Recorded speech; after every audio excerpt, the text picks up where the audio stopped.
मैंने cycle college के प्रांगण में खड़ी की और सीधा कॉलेज के कार्यालय में पहुंच गया।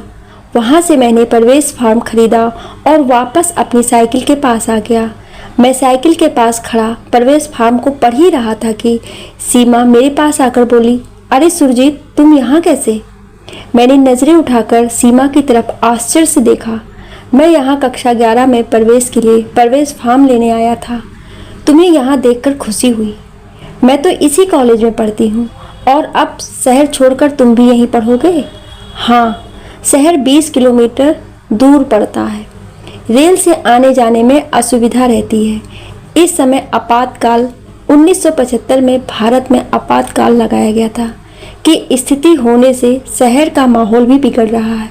ये विद्यालय गांव से 10 किलोमीटर दूर है, अतः गांव से ही साइकिल में आता रहूँगा। इसलिए सोचा कि इंटरमीडिएट यहाँ से कर लूँ, आगे की पढ़ाई बाद में शहर से कर लूँगा। ये तुमने बहुत अच्छा सोचा, मेरा भी साथ बन जाएगा। मैं गांव से अकेली ही आती हूँ, अतः आधा रास्ता तो तुम्हारे साथ ही कट जाएगा। इतना कहकर सीमा अपनी कक्षा में चली गई। मैंने अपनी साइकिल उठाई और कॉलेज के गेट की तरफ चल दिया। अभी मैं कॉलेज के प्रांगण में ही था कि दूर से एक चतुर्थ श्रेणी कर्मचारी ने आवाज़ दी, ए लड़के, तुझे प्रिंसिपल साहब बुला रहे हैं। मैंने अपनी साइकिल वहीं खड़ी की और पुनः कार्यालय की तरफ चल दिया। मैं कार्यालय के दरवाजे में घुसा ही था कि मेरा एक कान प्रधानाचार्य महोदय ने पकड़कर खींच लिया और दूसरा एक अन्य अध्यापक श्री प्रताप सिंह ने, और एक साथ दोनों ने एक एक तमाचे की रसीद भी काट दी। इस घटना से मैं हक्का बक्का रह गया और सर मैंने क्या कसूर किया है, पूछा। तभी प्रधानाचार्य महोदय कड़क आवाज़ में बोले, क्या बात कर रहा था उस लड़की से? सर, नहीं सर, कुछ भी तो नहीं, वही पूछ रही थी। वो मेरी परिचित है। कौन सी कक्षा में पढ़ता है? सर, कक्षा 11 में, प्रवेश के लिए आया था। हाई स्कूल कहाँ से की? शहर के कॉलेज से। ये शहर नहीं है, गांव है। अभी प्रवेश मिला नहीं और लड़कियों से छेड़खानी शुरू कर दी। यहाँ पढ़ना है तो अनुशासन में रहना होगा, और चेतावनी देकर मुझे छोड़ दिया। मैं अपनी साइकिल उठाकर कॉलेज से बाहर निकल गया और धीरे धीरे अपने गांव की तरफ चल दिया। घटना की चर्चा पूरे कॉलेज में हवा की तरह उड़ गई कि सीमा से छेड़छाड़ के चक्कर में प्रिंसिपल ने एक लड़की की पिटाई कर दी। दूसरे दिन फॉर्म व प्रवेश शुल्क जमा करके मैं अपनी कक्षा की तरफ जाने लगा। तभी सीमा ने मुझे आवाज़ दी। उसे सुनकर भी अनसुना करके मैं कक्षा में जा बैठा। कक्षा में घुसते ही लड़के मुझे देखकर हंसने लगे। ये वही लड़का है जिसकी कल पिटाई हुई थी। सीमा को भी घटना की जानकारी थी, इसलिए वो बार बार मुझसे पूछने की कोशिश करती, मगर मैं सर झुकाकर चुपचाप निकल जाता। मैं विद्यालय का नया छात्र था, सीमा विद्यालय की पुरानी छात्रा थी। वो अपनी साइकिल कॉलेज से बाहर एक परिचित के घर खड़ी कर दी थी। वो अपने कला वर्ग की छात्रा थी, अतः 6वें घंटे के बाद उसे कॉलेज से छुट्टी मिल जाती थी। मैं विज्ञान वर्ग का छात्र था। 7वां व 8वां घंटा मेरा प्रैक्टिकल का था, अतः रास्ते में भी मेरी उससे बात नहीं हो पाती। इस तरह 2 महीने व्यतीत हो गए। हम दोनों का वार्तालाप ना हो सका। सायं 4 बजे 8वां घंटा पूरा होने के बाद मैं कॉलेज से बाहर निकला तो देखा कि सीमा सामने वाले घर से साइकिल लेकर निकल रही थी। हम दोनों साथ साथ गांव की तरफ चल दिए। कुछ दूर निकलने के बाद सीमा बोली, तुम मुझसे बात क्यों नहीं करते? दोबारा इनाम नहीं लेना चाहता? हाँ, मुझे पता है। यही पूछना चाह रही थी कि पहले दिन कॉलेज में तुम्हारी पिटाई प्रिंसिपल ने क्यों की? तुमसे छेड़छाड़ के चक्कर में, मगर तुमने तो मुझसे कोई छेड़छाड़ नहीं की थी, फिर भी इनाम मिल गया। ऐसा इनाम मैं दोबारा नहीं चाहता। अच्छा, ये बात है, इसलिए तुम मुझसे कटे कटे रहते हो। और क्या रोज़ रोज़ प्रिंसिपल से मार खाऊं? मगर सीमा, तुम्हारी छुट्टी तो 6वें घंटे के बाद ही हो जाती है। अब तक यहाँ कैसे? तुम्हारा ही इंतज़ार कर रही थी। सुरजीत, कल से ऐसा करो कि मैं जहाँ साइकिल खड़ी करती हूँ तुम भी वहीं अपनी साइकिल खड़ी कर दिया करो। मेरे परिचित हैं, मैं उनसे कह दूँगी, फिर हम दोनों साथ साथ ही गांव चला करेंगे। मगर सीमा, तुम्हारी छुट्टी तो 2 घंटे पहले ही हो जाती है। तुम 2 घंटे मेरा इंतज़ार क्यों करोगी? बुद्धू हो? बुद्धू तो नहीं हूँ। तुम जो भी हो, जैसे भी हो, मगर कल से साइकिल वहीं खड़ी करना जहां मैं करती हूँ। इसी तरह बातें करते करते रास्ता कट गया। दोनों अपने अपने गांव के लिए अलग होने वाले तिराहे पर आ गए तो अलग अलग अपने अपने रास्ते चल दिए। उस तिराहे से दोनों का गांव लगभग 2-2 किलोमीटर दूर था, अतः उन दोनों के गांव में लगभग 4 किलोमीटर का फासला था। विद्यालय से उस तिराहे की दूरी लगभग 8 किलोमीटर थी, अतः 8 किलोमीटर हम दोनों साथ साथ ही आते जाते थे। मैं दूसरे दिन में कॉलेज के लिए निकला तो सीमा उसी तिराहे पर खड़ी मिली। दोनों आपस में बात करते हुए कॉलेज तक पहुंच गए। मेरी साइकिल भी सीमा ने वहीं खड़ी करवा दी जहां वो अपनी करती थी। शाम 4 बजे जब मैं कॉलेज से बाहर आया तो सीमा मेरे इंतजार में वहीं बैठी थी। हम दोनों अपनी अपनी साइकिल लेकर चल दिए। रास्ते भर बातचीत होती रही और उसी तिराहे से अलग अलग होकर अपने अपने गांव के लिए चल दिए। अगले दिन सीमा उसी तिराहे पर खड़ी मिली तो मैंने पूछ ही लिया कि तुम इतनी जल्दी क्यों आती हो? तुम्हारा इंतजार करती हूँ। पर क्यों? तुम निकल ना जाओ, तुम्हारे साथ रास्ता अच्छा कट जाता है।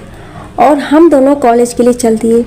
रास्ते में सीमा बोली, तुम तो घर जाकर पढ़ते होगे। हाँ पढ़ता हूँ। क्या तुम नहीं पढ़ती? नहीं। तुम्हारी याद आ जाती है। मेरी याद क्यों आती है? तुम समझते क्यों नहीं, बुद्धू कहीं के। तो तुम समझा दो। अभी भी नहीं समझे? नहीं समझे तो चलो कॉलेज। बुद्धू नहीं हूँ, सब समझता हूँ, मगर प्रिंसिपल से पुनः इनाम पाना नहीं चाहता हूँ। मगर हम कॉलेज में नहीं हैं, रास्ते में हैं। हाँ, हम रास्ते में हैं, ये मुझे भी मालूम है। इतना कहकर मैंने अपनी साइकिल खड़ी कर दी और सीमा का चांद सा चेहरा हाथों में लेकर उसके कपोल चूम लिए। सीमा का चेहरा शर्म से लाल हो गया। वो बोली, हटो बेशर्म कहीं के, आम रास्ते पर ही इश्क शुरू कर दिया। चलो कॉलेज। और हम दोनों हंसी मजाक करते हुए कॉलेज आ गए। कॉलेज की छुट्टी के बाद शाम को जब मैं साइकिल लेने घर में घुसा तो वहाँ सीमा के साथ एक बहू थी जो मुझे देखकर अंदर कमरे में चली गई। सीमा को अकेली देखकर मुझे शरारत सूझी। मैंने कहा, सीमा एक पप्पी देना। और सीमा ने अपना चांद सा चेहरा मेरी तरफ कर दिया। मैंने भी एक पप्पी की मोहर उसके कपोलों पर ठोक दी। हम दोनों अपनी अपनी साइकिल लेकर चल दिए और रास्ते में प्यार की बातें करते करते उसी तिराहे पर आकर खड़े हो गए।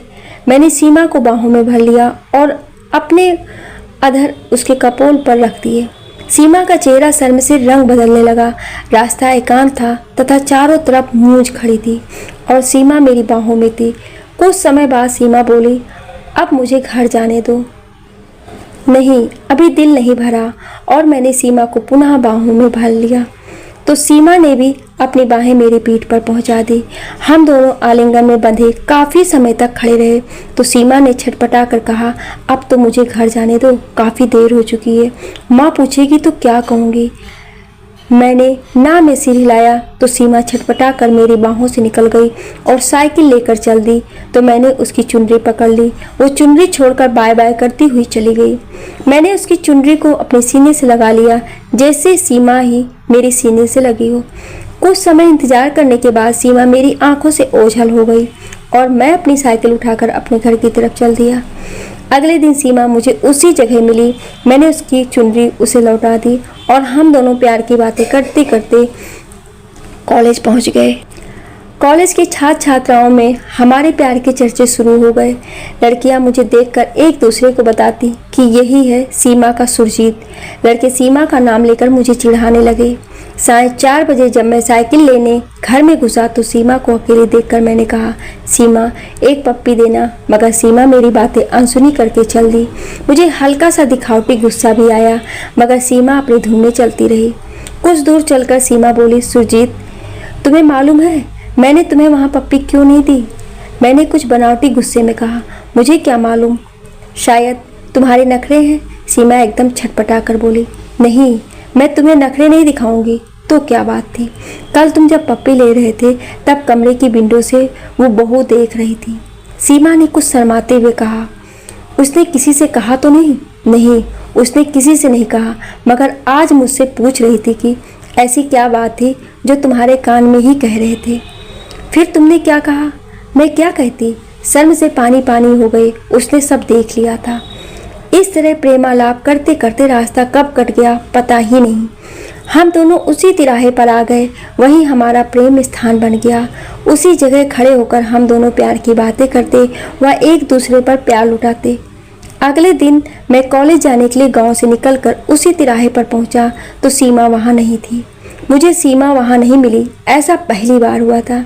मैं खड़ा सीमा का इंतजार करता रहा।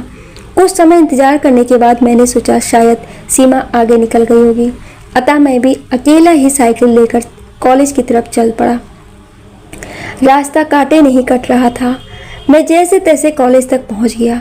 साइकिल खड़ी करने के लिए घर में घुसा तो वहां सीमा की साइकिल नहीं थी, अतः यह निश्चित हो गया कि सीमा आज कॉलेज नहीं आई है। यही सोचकर मेरा दम ऊपर का ऊपर रह गया और पैरों की हवा निकल गई। मैंने जैसे तैसे वो दिन कॉलेज में काटा और शाम को किसी हारे हुए जुआरी की तरह अपनी साइकिल लेकर अपने गांव की तरफ चल दिया। रात्रि में सीमा की याद पुनः सताने लगी। पढ़ाई में मन नहीं लगा तो मैंने सीमा के नाम एक पत्र लिखना शुरू कर दिया। प्रिय, कल मैं बाजार गया था, वहाँ तुम्हारी छोटी बहन छवि मिली थी जो मुझसे पूछ रही थी कि तुम मेरी सीमा दीदी से प्यार करते हो। मेरी क्या हालत हुई ये तुम्हें ही बताऊंगा। सा स्नेह, तुम्हारा प्रिय। पत्र लिखकर मैंने अपने कॉपी में दबा लिया और चारपाई पर पड़े सीमा की यादों में खो गया। निद्रा ने न जाने कब मुझे अपने आगोश में समेट लिया, मुझे ज्ञात नहीं। अगले दिन सीमा को उसी तिराहे पर खड़ा देखकर मेरा हृदय वालियों उछलने लगा। कल की अनुपस्थित की लाख शिकायत करने के बाद मैंने सीमा के अधरों पर चुंबनों की बरसात शुरू कर दी। सीमा ने भी कल की अनुपस्थित का बहाना मुझे सुना दिया तो हम प्रेमालाप करते हुए कॉलेज की तरफ चल दिए। हम दोनों ने अपनी अपनी साइकिल उसी घर में खड़ी की थी। तभी मैंने अपना प्रेम पत्र जो रात्रि में लिखा था सीमा के हाथ में थमा दिया और जल्दी से कॉलेज के गेट में घुसकर अपनी कक्षा की तरफ चल दिया। शाम 4 बजे जब मैं साइकिल लेने घर में घुसा तो सीमा के चेहरे पर भय और चिंता के भाव साफ दिखाई दे रहे थे। हम दोनों अपनी अपनी साइकिल लेकर घर से बाहर निकलकर गाँव की तरफ चल दिए।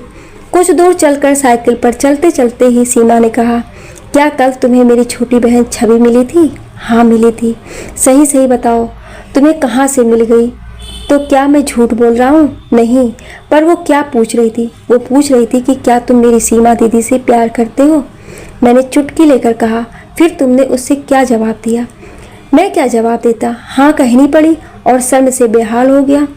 क्या मतलब? तुमने छवि को भी बता दिया? सही सही बताओ, मेरा दम निकला जा रहा है। छवि को कैसे मालूम हुआ? हाँ मैं सही सही बता रहा हूँ। मैं इतना लज्जित हुआ कि मेरी आँख खुल गई और मेरा सपना टूट गया। तो क्या तुम सपना देख रहे थे? और क्या, मैंने हंसते हुए कहा। हे भगवान, तुमने तो मेरा दम ही निकाल दिया। आज कॉलेज में मेरा दिन कैसे कटा तुम्हें इसका आभास भी नहीं होगा। इसी तरह हंसी मजाक करते हुए हम अपने प्रेम स्थान पर पहुंच गए जहां से हमें हमारे रास्ते जुदा होने थे। रास्ता एकांत था, चकरोड खेतों से काफ़ी नीचा था। तिराहे के आसपास खेतों की मेड़ों पर मूंज खड़ी थी, अतः दूर से कोई देख भी नहीं सकता था। ऐसा था हमारा प्रेम स्थल जहां खड़े होकर हम घंटों प्रेम की बातें करते थे। फरवरी का महीना था, बसंत ऋतु थी। कॉलेज से वापस आने के बाद मैं और सीमा एक दूसरे के आलिंगन में बंधे हुए खड़े थे, एक दूसरे से प्यार की बातें कर रहे थे। मैं इतना खुश था जैसे 7वें आसमान में उड़ रहा हूँ। दीन दुनिया से पूरी तरह बेखबर था। आसमान में सीमा के लिए चांद सितारे चुन रहा था। तभी हमारे प्यार में ग्रहण लग गया। सीमा बोली, वो देखो सुरजीत, दूर कोई आ रहा है। मैंने अपनी नज़र घुमाकर देखा तो मेरे पैरों तले जमीन खिसक गई, हाथ पैर फूल गए। मैंने सीमा से कहा, मेरे पिताजी हैं, और मैं अपनी साइकिल पर चढ़कर वहां से भागा।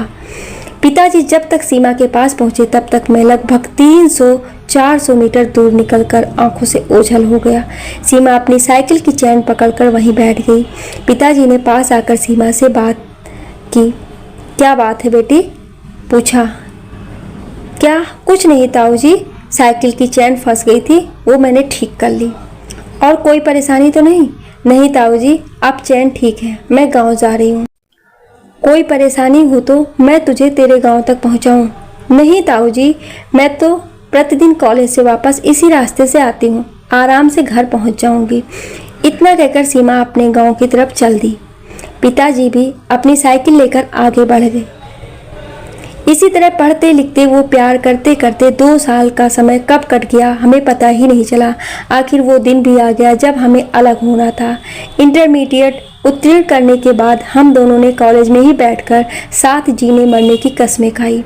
आज प्रिंसिपल से मुझे इनाम का भय नहीं था, क्योंकि अब मैं पूर्व विद्यार्थी था, इंटरमीडिएट उत्तीर्ण कर चुका था। कॉलेज से चलकर हम दोनों उसी तिराहे पर आकर खड़े हो गए। आज सीमा ने मुझे खुद अपने आलिंगन में ले लिया। उसके गुलाब जैसे अधर मेरे कपोलों पर घूमने लगे। उसके कोमल हाथ कभी मेरी पीठ पर तो कभी मेरे बालों में कुछ ढूंढ रहे थे। उसके नैनों से अश्रुधारा निकलकर कपोलों पर बहने लगी। उसने रूंधी हुई आवाज में कहा, सुरजीत, कल से हम कॉलेज नहीं आएंगे। तुम मुझे कहाँ मिलोगे? अरे पगली, मैं मर तो नहीं गया हूँ, मिलते ही रहेंगे। फिर भी इतना अच्छा समय नहीं मिलेगा। हमारी शादी के बाद तो मिलेगा, पता नहीं कब शादी होगी। और वो रोने लगी। मैंने अपने अधर उसके कपोल पर रखकर कहा, मेरी नौकरी लग जाएगी तब बहुत लंबा समय है, कैसे कटेगा? छड़ छड़ करके सब कट जाएगा। तुम मेरा इंतजार करना, मैं तुम्हें लेने अवश्य आऊँगा। पता नहीं विधि ने हमारे भाग्य में क्या लिखा है, फिर भी मैं जिंदगी भर तुम्हारा इंतजार करूंगी। और वो सिसकियां भरती हुई साइकिल लेकर धीरे धीरे अपने गांव की तरफ चलने लगी। अभी वह कुछ ही दूर निकली ही थी कि मैंने उसे आवाज़ दी, सीमा। वो पागलों की तरह साइकिल वहीं पटक कर वापस मेरी तरफ भागी और मुझसे लिपट कर फूट फूट कर रोने लगी। सुरजीत, तुम मुझे भूल तो नहीं जाओगे? मैंने अपने आंसुओं को पलकों की हदों के अंदर ही रखकर कहा, नहीं सीमा, मैं तुम्हें नहीं भूलूंगा। तुम मेरा इंतजार करना, मैं अवश्य आऊँगा। इतना कहकर मैंने अपने अधरों से अंतिम बात उसके गुलाब जैसे अधरों को चूम लिया। फिर वो चली गई, जैसे मेरे शरीर से जान निकलकर उसके साथ चली गई हो। मैं वहीं खड़ा उसे तब तक देखता रहा जब तक वो दिखाई देती रही। मैंने नज़र उठाकर आकाश की तरफ देखा, फिर अपनी साइकिल उठाकर मन पर बोझ लिए अपने गांव की ओर चल दिया। इंटरमीडिएट करने के बाद मुझे रुड़की इंजीनियरिंग कॉलेज में प्रवेश मिल गया। सीमा की यादें दिल में संजोए मैं इंजीनियरिंग की पढ़ाई करता रहा। सीमा की याद आती तो मैं उसे चांद तारों में ढूंढने की कोशिश करता, मगर कभी पत्र भी मैंने उसे नहीं लिखा, क्योंकि डर था कि पत्र कहीं किसी दूसरे के हाथ न लग जाए। छुट्टियों में कभी कभी गांव आता, तब भी सीमा का कोई कुशल छीन मुझे नहीं मिल पाता, क्योंकि उसका गांव मेरे गांव से लगभग 4 किलोमीटर दूर था। 5 वर्ष का समय मुझे युगों जैसा महसूस हुआ। इंजीनियर बनने के बाद मुझे रेलवे में नौकरी भी मिल गई। तब मैंने सीमा से विवाह करने का निश्चय किया और अपने गांव आया। गांव आकर मुझे ज्ञात हुआ कि सीमा का विवाह तो 1 वर्ष पूर्व हो गया। मेरे हृदय में बिजलियां कौंधने लगी, जैसे तड़पती दामनी मेरे ऊपर गिर गई हो। सीमा को लेकर मैंने क्या क्या सपने देखे थे, क्या क्या अरमान थे मेरे दिल में। सीमा ने मेरे साथ मरने जीने की कस्में खाई थी, जिंदगी भर साथ देने का वादा किया था। मेरे अरमान बिजलियों की तड़तड़ाहट में कहीं खो गए। सीमा ऐसा कैसे कर गई? सीमा बेवफा निकली, वो मुझे धोखा देकर निकल गई। लाख प्रयत्न करने के बाद भी मैं सीमा को भुला ना सका, इसलिए मैंने आजीवन अविवाहित रहने का प्रण कर लिया। सीमा की यादों को दिल में सजोए मैं रेलवे की सेवा करता रहा। सीमा मुझे धोखा देकर निकल गई, वो बेवफा थी मगर मेरा प्यार थी, इसलिए उसे गाली देकर मैं अपने प्यार को लज्जित नहीं करना चाहता था। मैं रेलवे का इंजीनियर था, इसलिए धन दौलत की कोई कमी नहीं थी। कमी थी तो सिर्फ सीमा की। घर के कामकाज के लिए नौकरानी थी, मगर मेरे जीवन की रिक्तियों को भरने के लिए सीमा नहीं थी। सीमा की वीरान यादें, सीमा की स्मृतियों के खंडार मेरे दिल की भी वीरानियों की दास्तां खुद ही बयां कर रहे थे। जुलाई का अंतिम सप्ताह था। आसमान में रह रहकर दामनी दमक रही थी। प्रकृति ने जैसे धरा को हरे रंग से रंग दिया हो। चारों तरफ हरियाली की सुंदर छटा हृदय को प्रफुल्लित कर रही थी। प्रकृति का अद्भुत सौंदर्य महसूस करने के लिए मैं भी रेलवे से 1 सप्ताह की छुट्टी लेकर अपने गांव पहुंच गया। गांव पहुंचने पर मुझे ज्ञात हुआ कि कल सीमा के पिताजी की अंत्येष्टि है। वहां से ब्रह्मभोज का निमंत्रण भी आया है। मेरा वहां जाने का कोई इरादा तो नहीं था, ना ही मुझे पहले से कुछ ज्ञात था, और ना ही मैं सीमा के गांव जाने के लिए छुट्टी लेकर आया था। मगर जब मैं गांव में आ ही गया हूं और वहां जाने का बहाना भी है, तो मैं उस सीमा से मिलने अवश्य जाऊंगा जो 30 साल पहले मेरी थी, जिसने मेरे साथ जीने मरने की कस्में खाई थी, सपने देखे थे, मेरा जिंदगी भर इंतजार करने का वादा किया था। मेरे हृदय को उससे प्रेम की तो कोई आशा नहीं है, मगर उससे पूछ लूँगा अवश्य कि क्या वो अपनी ज़िंदगी से संतुष्ट है। क्या मुझे वीरानों में धकेल कर वो खुश है। जिंदगी भर इंतजारी का दम भरने वाली सीमा 5 वर्ष का इंतजार न कर सकी। क्या खोट था मेरे प्यार में। तरह तरह के प्रश्न मैं अपने मस्तिष्क में बुनता रहा। 30 साल बाद उससे मुलाकात होगी। 30 साल पुरानी उसकी तस्वीर आज भी मेरे हृदय पटल पर अंकित है। अब कैसी होगी, मैं उसे पहचान पाऊंगा या नहीं। पहचान भी ली तो वो मेरे प्रश्नों का उत्तर देगी या नहीं। जो भी हो, उसे अंतिम बार देखने की तड़प मेरे दिल में उठने लगी। दूसरे दिन मैं हृदय में बिना कुछ सोचे समझे हुए बिना ड्राइवर के गाड़ी को खुद चलाकर उसके गांव पहुंच गया। मेरी निगाहें सीमा को ढूंढ रही थी, मगर लोगों ने देखा कि इंजीनियर साहब आए हैं तो मुझे खाना खाने बैठा दिया। खाना खाकर मैं बाहर निकला तो मैंने देखा कि मेरे सामने से जो गुजर गई शायद यही सीमा थी। चेहरे पर उम्र का तकाजा साफ झलक रहा था। कहीं दूसरी जगह मिलती तो मैं उसे पहचान ही नहीं पाता। यहाँ तो मैं उसी के लिए आया था, इसलिए कुछ अंदाज लगा लिया कि ये यही सीमा है। मैंने दूर से ही आवाज़ दी, सीमा। वो रुक गई और पीछे मुड़कर मुझे देखने लगी। मैंने पूछ लिया, क्या तुम सीमा हो? हाँ, मैं सीमा हूँ। मुझे पहचाना? उसने सर हिलाकर नहीं, मैं सुरजीत हूँ। सीमा के चेहरे पर कई रंग आए और चले गए। थोड़ा शर्मा कर बोली, इतने दिनों बाद आए हो? यही पूछने आया था कि मुझे वीराने में धकेल कर तुम कितनी खुश हो। मेरी ज़िंदगी जो तुम्हारे इंतज़ार में तबाह हो गई, क्या तुम अपनी ज़िंदगी से संतुष्ट हो? मैं तो एक जिंदा लाश की तरह तुम्हारा इंतज़ार कर रही हूँ। क्या तुम भी मेरा इंतज़ार कर रहे थे? जब तुमने विवाह कर ही लिया तो मेरा इंतज़ार करने से अब क्या लाभ? कौन सा विवाह? किसका विवाह? किस विवाह की बात कर रहे हो तुम? खैर छोड़ो, मेरी ज़िंदगी तो तुम्हारे इंतज़ार में ही कट गई, मगर तुम्हारे पत्नी, बच्चे और परिवार कैसा है? तुम्हारी बेवफाई से दुखी होकर मैंने विवाह ही नहीं किया, तो मेरी पत्नी बच्चे कहाँ से आए? हे भगवान, तो तुमने विवाह नहीं किया? नहीं। इतना सुनते ही सीमा मेरा हाथ पकड़कर भीड़ से अलग छत पर बने हुए एक कमरे में मुझे ले आई और मुझसे लिपटकर फूट फूट कर रोने लगी। अब रो क्यों रही हो? क्या अपने परिवार से संतुष्ट नहीं हो? कौन सा परिवार? वो बोली, तुम्हारा पति, तुम्हारे बच्चे। सुरजीत, मैंने तुमसे प्रेम किया था और ज़िंदगी भर तुम्हारा इंतज़ार करने का तुमसे वादा भी किया था। मैं आज भी अपना वादा निभा रही हूँ। मैं आज भी तुम्हारा इंतज़ार कर रही हूँ और मरते दम तक करती रहूँगी। मगर मैंने तो सुना था तुम्हारा विवाह हो गया। हुआ था, मगर मेरा नहीं। उसी दिन से मैं जिंदा लाश बनकर तुम्हारा इंतज़ार कर रही हूँ। हुआ था, मगर मेरा नहीं। क्या कहना चाहती हो? मैं कुछ समझ नहीं पा रहा हूँ। साफ साफ बताओ। सुरजीत, तुम्हारे जाने के बाद मेरे पिताजी ने मेरे विवाह की बात चलाई तो मैंने तुम्हारे इंतज़ार में विवाह करने से मना कर दिया। मैंने तुम्हारे साथ विवाह का प्रस्ताव भी रखा तो उन्होंने ये कहकर मना कर दिया कि वहाँ तो हमारे भाई बंदी हैं, तुम्हारा विवाह सुरजीत से नहीं हो सकता। तो मैंने भी अपना फैसला सुना दिया कि मैं कहीं दूसरी जगह विवाह नहीं करूँगी। फिर क्या हुआ? उन्होंने बिना मेरी सलाह के दूसरी जगह मेरा विवाह ये सोच कर तय कर दिया कि लड़की ही है, शर्मा कर मना कर रही होगी, उसे किसी तरह मना लेंगे। मेरे विवाह के कार्ड छपे, निमंत्रण भेजे गए, रिश्तेदार आने लगे और समय पर बारात भी दरवाजे पर आ गई। मेरी उत्सुकता बढ़ती जा रही थी। मैंने पूछा, आगे क्या हुआ? दरवाजे पर बारात तो आ गई, पर मैंने विवाह करने से मना कर दिया। तब मेरे पिताजी ने अपनी पगड़ी उतारकर मेरे पैरों पर रख दी और बोले, बेटी, मेरी इज्जत अब तेरे हाथ में है। मैंने उनकी पगड़ी उठाकर उनके सर पर रख दी और उनसे कहा, आप मेरे लिए जहर ला दें, मैं उसे खाकर भंवर डलवा लूँगी, जिससे आपकी इज्जत बच जाएगी और मेरी मर्यादा भी बनी रहेगी। पिताजी गुस्से में आकर बोले, मैं यही समझ लूँगा कि तूने जहर खा लिया। आज से तू मेरे लिए मर गई, तू जिंदा लाश बनकर ही रहेगी। फिर क्या हुआ? फिर पिताजी ने सबसे छुपाकर मेरी छोटी बहन छवि की भांवर डालकर विदा कर दिया। दुनिया की नज़रों में वो विवाह मेरा ही हुआ था। पिताजी तो अब दुनिया से चले गए मगर मैं अब भी जिंदा लाश बनकर तुम्हारा ही इंतजार कर रही हूँ। इतना कहकर सीमा की आंखों के आंसू पलकों की हद तोड़कर कपोलों पर फिसलने लगे। जिस सीमा को मैं आज तक बेवफा समझता रहा, उसे गालियां देता रहा, वही सीमा आज भी मेरा ही इंतजार कर रही है।